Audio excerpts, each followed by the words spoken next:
રાધનપુરના સુલતાનપુરા જૂથ ગ્રામ પંચાયતમાં બીજી ટર્મમાં બિનહરીફ સરપંચ જાહેર। રાધનપુર તાલુકામાં ગ્રામ પંચાયતોની ચૂંટણીઓના પડઘમ શરૂ થઈ ચૂક્યા છે, ત્યારે રાધનપુર તાલુકામાં ગ્રામ પંચાયતો ચૂંટણીઓમાં રાજકીય ક્ષેત્રે ગરમાવો પણ જોવા મળી રહ્યો છે। ત્યારે રાધનપુર તાલુકાના સુલતાનપુરા અને ઓધવનગર ઘોડ જૂથ ગ્રામ પંચાયતના સરપંચ તરીકે મનુભાઈ અમૃતભાઈ ઠાકોરની બિનહરીફ વરણી કરવામાં આવી છે। ઠાકોર મનુભાઈ અમૃતભાઈને ગ્રામજનોએ એક મતથી બિનહરીફ સરપંચ તરીકે પસંદ કર્યો।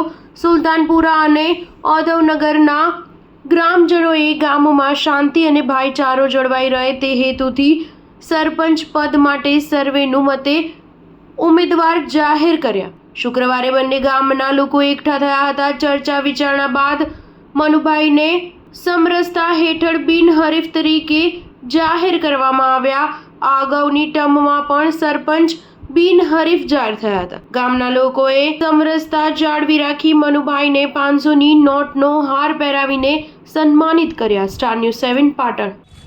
અમારા સુલતાનપુરા જૂથ પંચાયતની ચૂંટણી ઓધવનગર ગામ અને સુલતાનપુરા ગામ વતી સમરસ બિનહરીફ મનુભાઈ ઠાકોરને બિનહરીફ આપ્યું છે, તે બદલ સુલતાનપુરા અને ઓધવનગરના તમામ ગ્રામજનોનો ખૂબ ખૂબ આભાર।